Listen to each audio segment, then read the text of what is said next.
इस सत्र में खास तौर पर प्रशासनिक पारिभाषिक शब्दावली को लेकर के हम बात करेंगे कि किस तरह से जो कार्यालयीन अनुवाद है, जो एक प्रशासनिक अनुवाद की हम बात करते हैं, उसमें पारिभाषिक शब्दावली की संकल्पना किस रूप में की गई, उसके दायित्व क्या क्या हैं। पारिभाषिक शब्दावली कभी कभी पर्याप्त नहीं लगती है, हमारे उस उद्देश्य की पूर्ति नहीं करती है जिसके लिए हम अनुवाद के कार्य को करना चाहते हैं। तो क्या उसमें हम छूट ले लें, और क्या इस तरह की छूट को सांविधिक मान्यता मिल सकती है, और यह कि क्या इस तरह की जो शब्दावलियाँ बनी हैं अब तक, क्या उनमें सुधार की बात की जा रही है। तो इन सब प्रश्नों के साथ मैं स्वागत करूंगा श्री विनोद संदलेश जी का, जो केंद्रीय अनुवाद ब्यूरो में संयुक्त निदेशक हैं, और साथ में डॉक्टर सत्येंद्र सिंह जी का, जो कि सहायक निदेशक हैं और संकाय के महत्वपूर्ण सदस्य हैं केंद्रीय अनुवाद ब्यूरो में। आपसे चर्चा शुरू करते हैं डॉक्टर सत्येंद्र जी। मुझे लगता है कि उस प्रश्न के आलोक में अगर हम जाएं और फिर ये देखें कि उन्होंने दो मुद्दे उठाए हैं। एक तो ये कि जो पारिभाषिक शब्दावलियाँ बनी हैं, क्या आप ये पाते हैं कि वो सभी संदर्भों के लिए पर्याप्त हैं, और अगर नहीं तो क्या छूट ली जा सकती है, और क्या जो पहले से शब्दावलियाँ बनी हैं उनमें सुधार या उनमें कुछ और उनको व्यापक करने की प्रक्रिया चल रही है। कभी कभी हमें लगता है कि उसमें जो शब्दावलियों में जो एक आपके पास पारिभाषिक शब्द दिए गए होते हैं, वो ऐसा लगता है कि केवल शाब्दिक हैं और उनमें आत्मा नहीं है। तो हमें लगता है कि अनुवाद में आत्मा का होना भी आवश्यक है। जी, जैसा कहा गया कि अनुवाद जो है साहित्य का होता है, और साहित्य के दो सेगमेंट बताए गए थे, एक सृजनात्मक साहित्य यानी रस प्रदान साहित्य, और एक दूसरा साहित्य बताया गया कि ज्ञान प्रदान साहित्य। तो जो हम प्रशासनिक और पारिभाषिक शब्दावली की बात करते हैं, तो इसका संबंध सीधा सीधा ज्ञान प्रदान साहित्य से है। कार्यालय में कोई भावना या किसी रस या किसी गीत की कोई ज़रूरत नहीं पड़ती, क्योंकि सीधा सीधा अभिधामूलक भाषा होती। जो रस प्रदान साहित्य है उसमें कविता, कहानी, नाटक, उपन्यासों में आप जितना चमत्कार, जितना रस, जितना उसमें अलंकारिकता ले आएंगे, वो उसकी कोई सीमा नहीं, इसलिए वहाँ वो सृजनशीलता की वहाँ बहुत ज़्यादा ज़रूरत है। लेकिन ये जो प्रशासनिक शब्दावली है या प्रशासनिक शब्द है, इनमें बिल्कुल भी नहीं है।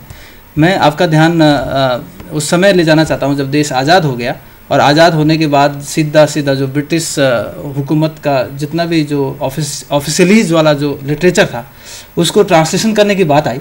तो उसी समय देश के सामने एक चुनौती आई कि भाई क्या किया जाए कि जो शब्द अंग्रेजी में है उनको कैसे हिंदी में बनाया जाए, कैसे उनके पर्याय ढूंढे जाएं। तो कुछ परिवार उभर के हमारे सामने आए। डॉक्टर रघुवीर का नाम उसमें सबसे पहले आता है। डॉक्टर रघुवीर को हम परंपरावादी या संस्कृतवादी कहते हैं। उनका कहना था कि भाई हिंदी जो है वो संस्कृत से निकली है, अतः हमारे जितने भी पर्याय बनेंगे वो संस्कृतनिष्ठ होने चाहिए, तत्सम शब्दों का प्रयोग हम ज़्यादा करेंगे। और मैं आपके ध्यान में लाना चाहूँगा कि कुछ शब्दों का डॉक्टर रघुवीर ने प्रयोग किया। डॉक्टर रघुवीर ने शुरुआत की, जैसे रिक्शा के लिए शब्द बनाया उन्होंने नरयान, साइकिल के लिए शब्द बना दिया द्विचक्रिका, रेडार के लिए शब्द बना दिया तंजोनवेश, रीडर के लिए शब्द बना दिया प्रवाचक, मीटर के लिए शब्द बना दिया मान, बल्ब के लिए शब्द बना दिया विद्युत कंद जी। लेकिन इससे क्या हुआ कि जैसे ही डॉक्टर रघुवीर ने इन शब्दों को, इन पर्यायों को दिया, तो सचमुच में शब्द का कोई अर्थ नहीं होता, ये वैज्ञानिक सत्य है। अर्थ वो होता है जो हम उसको देते हैं। और जब हम अर्थ ग्रहण के साधनों की बात करते हैं, तो एक टूल उसमें यह है कि हम अन्य पद से सानिध्य करें, हम उसकी विवृत्ति को देखें, उसकी व्याख्या को देखें। तो उस परिप्रेक्ष्य में ये जब शब्द डॉक्टर रघुवीर ने गढ़े, तो जो प्रयोक्ता थे, क्योंकि शब्द की यात्रा ही ऐसी होती है, खोज होती है, खोज होने के बाद नामकरण होता है, नामकरण के बाद उस शब्द का प्रयोग होता है, और अगर प्रयोग में वो स्वीकार कर लिया जाता है तो वो शब्दावली का भाग बन जाता है, नहीं तो वो शब्दावली से बाहर चला जाता है। तो यहाँ पर ये बात आई कि डॉक्टर रघुवीर ने जो शब्द बनाए हैं, तत्सम वाले शब्द, इन शब्दों की क्या प्रशासनिक संदर्भों में या प्रशासनिक कार्य को आसान बनाने में क्या कोई उपयोगिता होगी? तो लोगों ने उसको नकारना शुरू कर दिया। हालांकि ये भी कहना बहुत प्रासंगिक होगा यहाँ पे कि डॉक्टर रघुवीर ने कुछ ऐसे शब्दों का भी निर्माण किया है, ऐसे पर्याय भी दिए हैं कि जो आज चल नहीं है, दौड़ रहे हैं। जैसे हम अगर रजिस्ट्रेशन शब्द की बात करें, तो डॉक्टर रघुवीर का दिया हुआ शब्द है पंजीकरण, जो चल रहा है। या अगर हम पार्लियामेंट के लिए संसद की बात करें, तो डॉक्टर रघुवीर का दिया हुआ शब्द है जो पूरी दुनिया में आज संसद रूप से जाना जाता है। या एटॉम की बात करें, तो एटॉम के लिए जो डॉक्टर रघुवीर ने शब्द दिया, वो अणु शब्द हमारा बहुत अच्छे से चल रहा है। तो डॉक्टर रघुवीर के सारे शब्द नकारे नहीं जा सकते। एसी के लिए जो वातानुकूलन है, या लाइब्रेरी के लिए जो पुस्तकालय है, या शौचालय शब्द, इस तरह के जो आलय शब्द जो संस्कृत निष्ठ शब्द हैं, इन शब्दों को डॉक्टर रघुवीर की देन है, वो परंपरावादियों की देन है। लेकिन उसके बाद एक दूसरा ग्रुप आया जो कहता है कि नहीं, यहाँ ये देश जो है वो यहाँ पे अलग तरीके के लोग रहते हैं, भिन्न भिन्न धर्मों के लोग रहते हैं, अतः शब्दों को संस्कृत और हिंदी का हिंदी और उर्दू का मिश्रित होना चाहिए। तो लोगों को इससे कुफ्त हुई, लोगों ने कहा कि ये तो कोई बात नहीं है, शब्दों के मामले में ऐसा खेल नहीं किया जा सकता। शब्द प्रयोक्ताओं को हमारे जो प्रशासन में काम करने वाले लोग हैं उनके लिए सरल सुलभ सरल होने चाहिए, तार्किक होने चाहिए, तर्कहीन नहीं होने चाहिए। तो उसके बाद जो नवनिर्माण वाली जो विचारधारा आती है उनका कहना ये है कि ये हमारे बस में नहीं है कि हम सारे शब्दों के हिंदी पर्याय ढूंढें, ये हमारे बस में नहीं। पर ये जरूर हमारे बस में है कि प्रयोक्ता जिन शब्दों को ले आए उन शब्दों का हम इस्तेमाल करें। जैसे आप देखेंगे कि कंप्यूटर के लिए कोशिश की गई कि संगणक शब्द बनाया गया, संगणक शब्द कुछ दिनों तक चला, लेकिन जो प्रयोक्ता है उन्होंने उसको स्वीकार नहीं किया, उन्होंने कहा नहीं ये हमारे लिए उपयुक्त नहीं है, तो आज हम कंप्यूटर पे ही दोबारा आ गए। शब्द सरल और कठिन नहीं होता, शब्द सरल कठिन इसलिए नहीं होता कि प्रयोक्ता पर निर्भर करता है कि उसके लिए वो सरल है कि कठिन है। हो सकता है कि एक गाँव के लिए आज की डेट में इंटरनेट शब्द बहुत सरल है उसके लिए, लेकिन अगर आप उसको इंटरनेट को ताना बाना बताएंगे, तारों का जाल बताएंगे, तो वो नहीं समझ पाएगा। जैसे यूपी में बात होती है, कोई भी कह दे कि भाई JNU कहाँ है, सपोज मान लीजिए जी, JNU कहेगा तो समझ में आ जाएगा, लेकिन जवाहरलाल नेहरू विश्वविद्यालय कहेगा या इंदिरा गांधी ओपन विश्वविद्यालय कहेगा तो वो बोलेगा भी तो अंग्रेजी बोल रहा है। तो हमें ये देखना होगा कि प्रयोग धर्मी होना चाहिए शब्द, अगर शब्द प्रयोग धर्मी है तो वो चलेगा। अंग्रेजी इतनी नई भाषा, 400 साल पुरानी भाषा, उसके शब्दों की संख्या आज असंख्य हो गई है। वो इसलिए हो गई कि उसने अपने दरवाजे खिड़कियाँ रोशनदान सब खुला रखे। जो शब्द ग्रीक का आया उसको ले लिया, जो लैटिन का आया उसको ले लिया, जो पुर्तगीज का आया उसको ले लिया, आज हिंदी के शब्दों को ले लिया। हमारा शब्द लाठी है और चार्ज उसने अपना लगा दिया, अंग्रेजी भाषा में लग गया, तो वो स्वीकार हो गया। घेराव शब्द है, स्वीकार हो गया। इसी तरह से अगर हम कहें, अगर हम मशीन शब्द को लें, पिकनिक शब्द को लें, कूपन शब्द को लें, तो हमें लगता है कि अंग्रेजी के शब्द हैं, लेकिन ये अंग्रेजी के शब्द नहीं है, ये तो पुर्तगीज शब्द है। अगर हम रिक्शा की बात करें तो रिक्शा हमें लगता है कि उत्तर प्रदेश के किसी कस्बे का शब्द होगा, लेकिन रिक्शा शब्द तो जापानी शब्द है। इसी तरह से हम अगर ट्रेन और सेमिनार शब्द को लें तो ट्रेन और सेमिनार शब्द अंग्रेजी के नहीं है, जर्मन के शब्द, जहाँ से जिन चीज़ें मैंने कहा कि जहाँ से खोज होती है वहाँ से शब्दों के शब्द गढ़े जाते हैं। बात हो रही है कि यहाँ पे बहुत सारे इलेक्ट्रॉनिक उपकरण हैं। यहाँ पे मॉनिटर है, यहाँ पे ये मॉनिटर है, यहाँ पे माउस है। अगर मान लीजिए माउस शब्द को हमने माउस की खोज की होती तो शायद हम इसका नाम चूहा रख देते या चूही रख देते। हमने जो खोजे की हमने नाम रखे ना, हमने मिसाइल्स की खोज की तो हमने उनके नाम नाग रख दिए, अग्नि रख दिया, आकाश रख दिया। हमने वो बनाई है, सबमरीन बनाई है, उनके नाम हमने रख दिए, अभी आपने देखे होंगे। हमने शिप बनाए तो हमने उनका नाम रख दिया विराट, विक्रांत। तो जहाँ हम खोज कर रहे हैं हमने अपने नाम रखे, जहाँ दुनिया के लोगों ने खोज की उन्होंने नाम रखा। तो हमारी एक दृष्टि ये जरूर होनी चाहिए, जो प्रशासन में काम करने वाले हमारे अनुवाद कर्मी लोग हैं उनको ये बात जरूर ध्यान रखनी चाहिए कि ऐसा नहीं है कि हम एक लाइन खींच दें कि जो शब्द शब्दकोश में दिया है हम उसी का प्रयोग करें। अब शब्दकोश में तो शब्द दे रखा है स्वीकृति के लिए या संस्वीकृति के लिए, ग्रांट भी दे रखा है, एक्सेप्ट भी दे रखा है और सैंक्शन भी दे रखा है। लेकिन अब यहाँ जो अर्थग्रहण का एक टूल है जिसको कहते हैं हम कि अन्य पद से सानिध्य, अगर हम कोई एडवांस ले रहे हैं, अगर मान लीजिए हम कोई एडवांस ले रहे हैं, अब वहाँ हम कहें कि एडवांस इज एक्सेप्टेड, तो पद से सानिध्य नहीं हुआ। अनुवादक जितनी मेहनत करेंगे उतना वो उसमें सदेंगे। एक उदाहरण मैं देना चाहूँगा केंद्रीय हिंदी संस्थान का। केंद्रीय हिंदी संस्थान में दुनिया भर के लोग हिंदी सीखने आते हैं। तो एक पुस्तक का अनुवाद किया एक अनुवादक ने, प्रेमचंद जी की पुस्तक थी, उसमें सदगति करके उसका अनुवाद किया। उसमें एक शब्द आता है पंचामृत। यहाँ इस बात को विशेष रूप से मैं इस लाइन को ड्रॉ करूँगा, पंचामृत शब्द है। अब पंचामृत से का शब्द का अगर चीनी में अनुवाद करना है तो क्या करना है? इसलिए हम ये भी कहते हैं ना कि अनुवाद तो सामाजिक सांस्कृतिक संबंधों का सेतु भी है। तो वहाँ ये पूछा गया है कि भाई चीन में भी उसका एक डेफिनेशन दी गई कि पंचामृत एक तरह का अनुष्ठान है, एक तरह का प्रेयर है, जिसमें 5 कंपोनेंट मिलाकर के एक पेय तैयार किया जाता है, उसको पवित्र पेय कहते हैं। उसमें शर्करा है, यानी दूध है, शक्कर है और तुलसी है और दही है, 5 तत्वों का मिलकर के वो बनता है।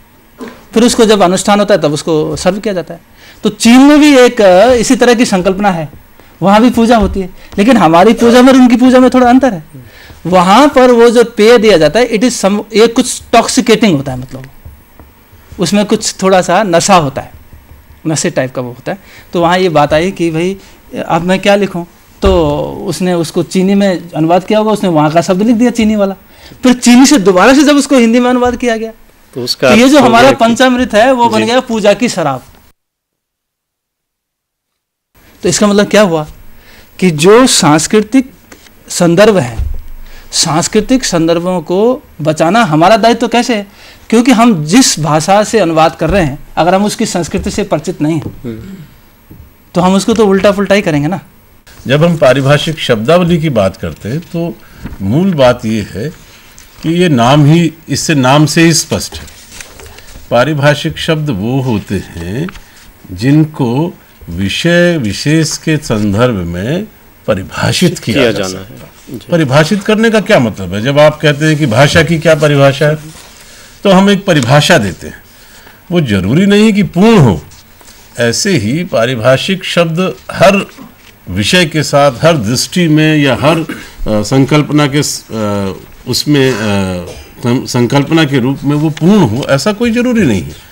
तो पारिभाषिक शब्द के बारे में, जिसको अंग्रेजी में तो डेफिनेशनल टर्म नहीं कहते हैं, हम टेक्निकल टर्म ही कहते हैं, तो ऐसे सारे विषय जिसमें कुछ बातें तकनीकी होती हैं और जो परिभाषाबद्ध होती हैं, उनका जो संदर्भ के हिसाब से उनका अर्थ वही निकलता है जो उस विषय के लिए अपेक्षित होता है। तो ऐसे सारे शब्दों को हम पारिभाषिक शब्द कहते हैं। अच्छा, पारिभाषिक शब्द आप देखिए सभी विषयों के, विज्ञान के सारे विषयों के, चाहे वो फिजिक्स हो, केमिस्ट्री हो, बायोलॉजी हो, और आजकल तो बायोटेक्नोलॉजी हो, और उसके भी अनेक सब सब्जेक्ट्स हैं, सब डिसिप्लिन्स हैं। तो सभी विषयों में तकनीकी शब्द होंगे ही, आम बोलचाल की भाषा नहीं है। आप विषय को समझ रहे हैं तो विषय के समझेंगे तो उसकी तकनीक को भी समझना पड़ेगा। विषय की उस तकनीक में, उस तकनीक को जिस भाषा में या जिस रूप में कहा जाता है उसको हम पारिभाषिक शब्द कहते हैं। जो परिभाषाबद्ध है वही अर्थ होगा उसका, तो इससे हम बच नहीं सकते। अब ये पारिभाषिक शब्द भारत सरकार की व्यवस्था के अनुसार, जिसका निर्माण का कार्य वैज्ञानिक तकनीकी शब्दावली आयोग को दिया गया है, इसका एक स्वरूप है शब्द निर्माण का, और इसके कुछ 20-22 सिद्धांत भी हैं। वो सिद्धांत आप सब लोग अनुवाद कार्य से जुड़े हैं तो सब लोगों ने पढ़े होंगे। आप मान लीजिए all India institute of medical sciences में जाएं, ये एक नाम है एक संस्था का। अब वैसे तो आप आँख के डॉक्टर को दिखाने जा सकते हैं, लेकिन जब उसके विभाग में जाएंगे तो आपको बोर्ड लगा मिलेगा ऑफ्थोमोलॉजिस्ट, जो आम भाषा में प्रचलित नहीं है शब्द। आप पाएंगे ऑफ्थोमोलॉजी डिपार्टमेंट ऑफ ऑफ्थोमोलॉजी, एक नाम में दे रहा हूँ। तो जब आप ऑफ्थोमोलॉजी का अगर हिंदी में पारिभाषिक शब्द देंगे तो आप कहें नेत्र विज्ञान विभाग, तो आप कहें नेत्र तो बड़ा कठिन सा शब्द है, आँख क्यों नहीं कहना चाहिए? तो ये हमारी जिज्ञासाएं बनी रहती हैं हर शब्द के लिए। लेकिन क्या हम आँख को उस परिभाषा में बांध सकते हैं क्या? आँख तो दोनों आँखों का विभाग क्यों नहीं होना चाहिए जी? आँख तो ऐसा लगा जैसे कानों का विभाग है, एक ही आँख का विभाग हो। तो जब आप पारिभाषिक शब्द हम किसी भी संकल्पना के लिए तय करते हैं तो एक तो इसमें संकल्पना बहुत महत्वपूर्ण है कि उसके पीछे एक पूरी संकल्पना है, वो परिभाषाबद्ध है, वो डिफाइंड है एक उस रूप में जिस अर्थ में वो प्रयोग होना है। तो उसको हमको सीखने की ज़रूरत है। हम काउंटिंग कैसे सीखते हैं, पहाड़े कैसे सीखते हैं, गणना कैसे सीखते हैं? मेमोराइज करने से। भाषा में भी ऐसे ही हर शब्द का सरलीकरण संभव नहीं है। विषय के साथ जो शब्द है उसकी अपनी गरिमा है, उसका अपना एक अर्थ है, और वो उस विषय में अपना पूरा अर्थ देता है। नहीं तो हम अर्थ भी समझना भूल जाएंगे अगर सबको सिंप्लीफाइड कर देंगे तो। दूसरी बात, जहाँ सिंप्लीफाई चीज़ें हो सकती हैं वहाँ उनको सिंप्लीफाई भी करना चाहिए। जैसे प्रशासनिक, उसका मैं एक उदाहरण दे दूँ, कट ऑफ डेट है। आप वैज्ञानिक तकनीकी शब्दावली आयोग के जो शब्दावली बनी है, प्रशासनिक शब्दावली है, उसमें शब्द रखा है विच्छेदक तिथि।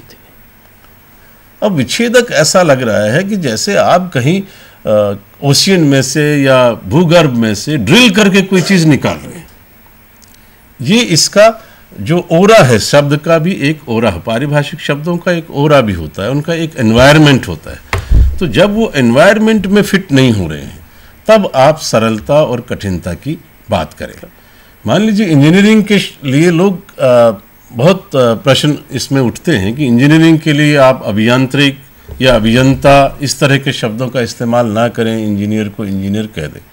हम सारी चीज़ों के लिए शब्द को अडॉप्ट कर सकते हैं, लेकिन ये यांत्रिकता में जो अभिवृद्धि की है अभी उपसर्ग लगाकर, इसको हम कब सीखेंगे?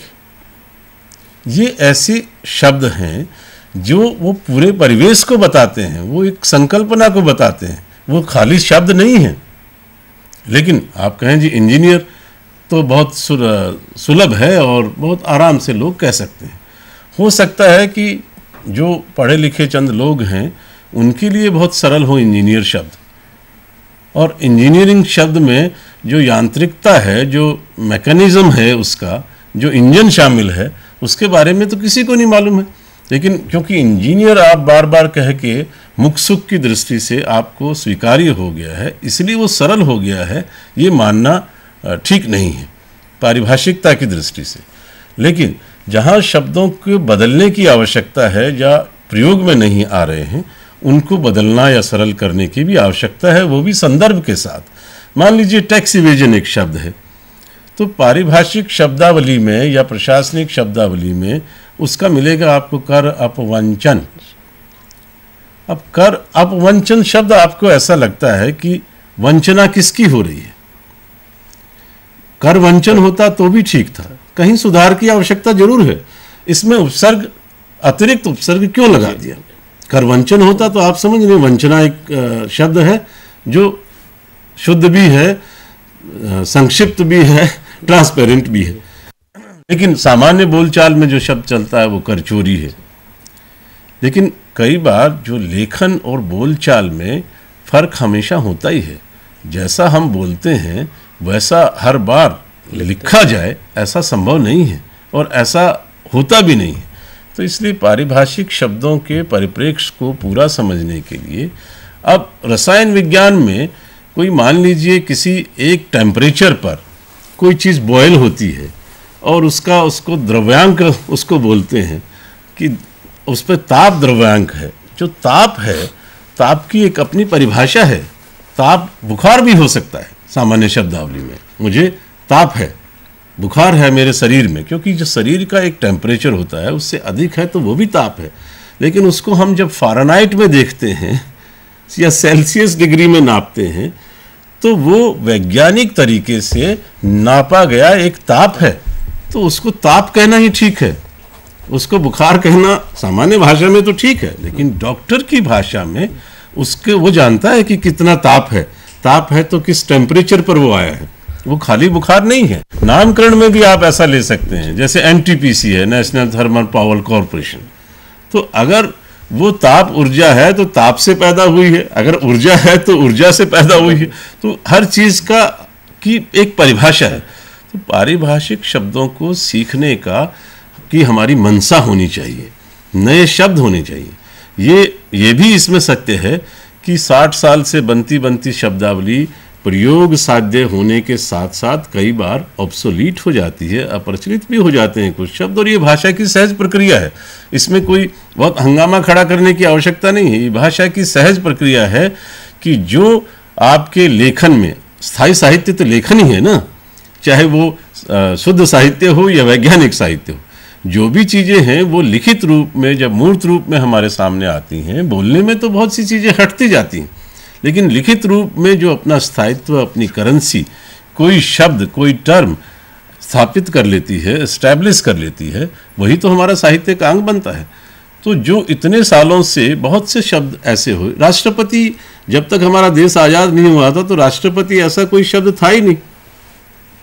कहीं कोई संकल्पना नहीं थी, लेकिन राष्ट्रपति शब्द अब सब जानते हैं ना, प्रेसिडेंट ऑफ इंडिया है उसको जानते हैं, उसके आगे महामहिम भी लग जाता है। फादर ऑफ द नेशन एक शब्द है, फादर राष्ट्रपिता एक शब्द आ गया, नहीं एक संकल्पना आ गई। भाई घर परिवारों में परिवारों के पिता होते हैं, पिता मह तक होते हैं और महापिता में भी होते हैं, लेकिन राष्ट्र का कौन सा पिता है? हमने एक संकल्पना दी, एक बनाया कि नहीं, ऐसा व्यक्तित्व जिसने इस देश को राष्ट्र बनाने में भूमिका अदा की, वो इस राष्ट्र का पिता तुल्य है, तो उसको हमने राष्ट्रपिता बना दिया, उसकी एक परिभाषा दे दी।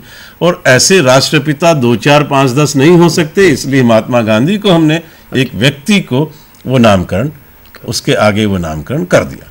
तो पारिभाषिक शब्दावली को समझने के लिए मेरा आप सब लोगों से अनुरोध ये है कि एकदम ना नकारा जाए।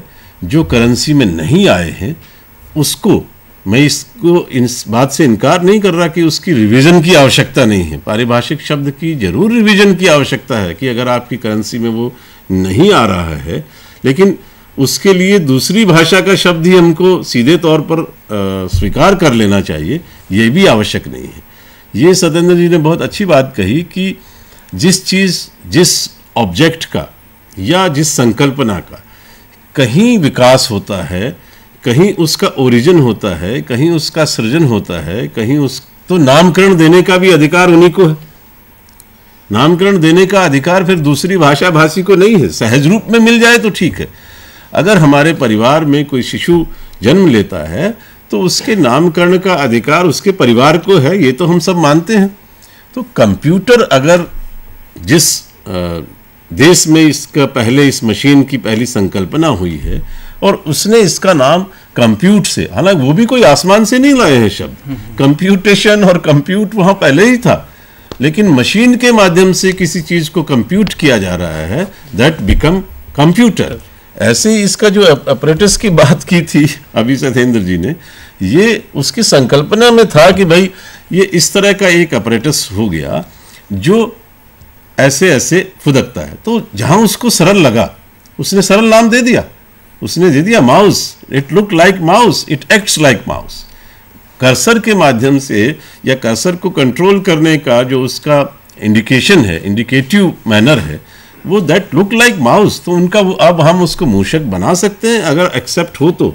पारिभाषिक शब्दावली को हम पूर्णतः नकार नहीं सकते, क्योंकि उसकी अपनी कुछ वैज्ञानिक पृष्ठभूमि है, उसके अपने गुण हैं, और कुल मिलाकर के जब हम खास तौर पे प्रशासनिक अनुवाद की बात करते हैं तो प्रशासनिक अनुवाद से जो अपेक्षाएं हैं उनमें पारिभाषिक शब्दावली की जो विशेषताएं हैं वो मेल खाती हैं, क्योंकि हम एक तरह की एक ऐसी एक व्यवस्था नहीं पैदा करना चाहते जिसमें एक अनार्की हो, अर्थ को लेकर के जिसमें मनमानापन हो। जी हाँ, तो इस मनमानेपन को तो मुझे लगता है क्योंकि जो प्रशासनिक व्यवस्था है वो व्यक्तिगत ना होकर के एक पूरे एक संगठनात्मक है, शासनात्मक है और अनुशासनात्मक है, निर्देशात्मक है, उसके विधिक पक्ष हैं, उसके कुछ ऐसे राष्ट्रीय महत्व के भी उसके पक्ष हैं कि अगर भाषाई एक रूपता न बनाई रखी जा सके तो उससे बड़े संकट खड़े हो जाते हैं।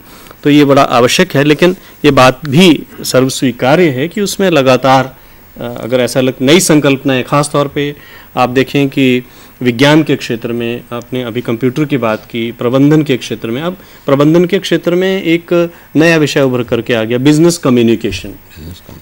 इंजीनियरिंग की आपने लंबी चौड़ी बात की, ये पाया गया है कि इंजीनियरिंग की जो पहले की जो पढ़ाई थी उसमें आप केवल उनको तकनीकी ज्ञान दे रहे थे, लेकिन उस तकनीकी ज्ञान को लोगों से कैसे बांटा जाए इस बात में एक बड़ी समस्या सामने आ रही थी। तो अब इंजीनियरिंग में भी आपको कम्युनिकेशन एक इंटीग्रल, उसका एक खास तरह का एक कोर्स डिज़ाइन किया गया है, और इंजीनियरिंग के छात्रों को आज भाषा और समाज विज्ञान ये भी पढ़ाया जाने लगा है। आप देखिए IITs में, IIITs में ये नए विषय इंट्रोड्यूस हुए हैं। ये इसलिए नहीं हुए कि वहाँ इनको किसी ने अपनी मर्जी से जोड़ दिया, बल्कि इसलिए किए गए कि वहाँ पर भी भाषा का संस्कार चाहिए। तो पारिभाषिक शब्दावली उस संदर्भ में अवश्य इस बात की अपेक्षा रखती है कि उसमें नए प्रयोग किए जाएं, लेकिन जिनके आधार ठोस हैं, वैज्ञानिक हैं, उनको निश्चित रूप से हमें जानना होगा।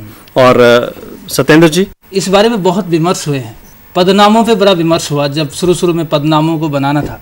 यहाँ मैं आपका ध्यान लाना चाहूँगा कि LDC के लिए शब्द बनना है। अब LDC के लिए शब्द बनाया उन्होंने, जितने भी वो केंद्रीय हिंदी निदेशालय उस समय शब्द बनाने की एक निकाय था, तो उन्होंने एक शब्द बना दिया निम्न श्रेणी लिपिक, लोअर डिवीजन क्लर्क।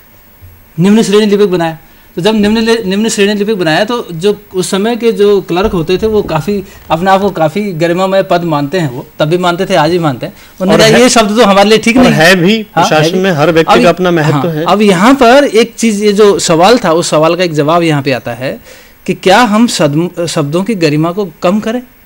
अनुवादक क्या शब्दों की गरिमा को कम करे? नहीं, अनुवादक का काम शब्दों की गरिमा को कम करना नहीं है, अगर हो सके तो बढ़ाना है। तो वहाँ एक शब्द दिया गया निम्न श्रेणी लिपिक, और UDC के लिए दिया गया वो क्या नाम, उच्च श्रेणी लिपिक। तो फिर जो भाषाविद हैं, भाषाविदों ने उस पर विचार किया कि वास्तव में ही भाई इस शब्द को बदला जाना चाहिए। तो ये दृष्टि देखिएगा, उन्होंने निम्न श्रेणी लिपिक को अवर श्रेणी लिपिक बना दिया। संस्कृत का शब्द है अवर, अवर का मतलब निम्न होता है, लेकिन एक्चुअली ये भी है, ये क्रिएटिविटी में आप जो सवाल कर रहे थे प्रशासनिक शब्दावली में, ये क्रिएटिविटी कही जाएगी कि उन्होंने अपने भाषा के जो भाषा का ज्ञान है उसको बेस बनाते हुए उसको प्रवर श्रेणी लिपिक बना दिया, अवर श्रेणी लिपिक बना दिया। और उच्च श्रेणी को उच्च श्रेणी रखा, उसको रखा प्रवर श्रेणी लिपिक। प्रवर का मतलब उच्च होता है। लेकिन सबसे बड़ी दिक्कत आई जब एडिशनल सेक्रेटरी के लिए शब्द बनना था। अब एडिशनल सेक्रेटरी के लिए शब्द बनाया उन्होंने अतिरिक्त सचिव। तो सारे जो सिविल सर्वेंट्स हैं उन्होंने बोला कि भाई ये क्या शब्द है, आपने क्या हमें फालतू समझाया कि आपने ये अतिरिक्त शब्द बना दिया। तब ये बात आई सामने, फिर उन भाषाविदों ने वहाँ क्रिएटिविटी का प्रदर्शन किया और उन्होंने उसको संस्कृत का अपर शब्द लिखा। आज हम लिखते हैं अपर महानिदेशक, अपर सचिव, तो अपर का मतलब अतिरिक्त ही होता है, लेकिन शब्द जो है वो जो जिसके लिए बनाया गया, अगर उसको पसंद आ गया तो समझ लीजिए कि आपकी क्रिएटिविटी वहाँ साबित हो गई है। और क्रिएटिविटी की जो डेफिनेशन है, जैसे प्रोफेसर सिंह ने कही थी, उन्होंने मैं उससे एक उसमें और चीज़ मेरे जहन में भी है, वो ये है, creativity means giving new dimensions to the old ideas. पुराने विचारों को नया अमली जामा पहनाना सृजनात्मकता है। यानी जो संकल्पना है, उस संकल्पना को अगर आप एक नए रूप में आज प्रस्तुत करें तो वो सृजनात्मकता है। बहरहाल मैं आपका विनोद संदलेश जी और सत्येंद्र जी आपका आभार व्यक्त करना चाहता हूं, और अपने प्रतिभागियों का यहाँ अपने स्टूडियोज़ में और इसके साथ ही अपने साथियों और अपने केंद्रीय अनुवाद ब्यूरो के प्रशिक्षणार्थियों सभी का भी आभार व्यक्त करना चाहता हूँ, और उम्मीद करता हूँ कि फिर से आपसे मुलाकात होगी। धन्यवाद।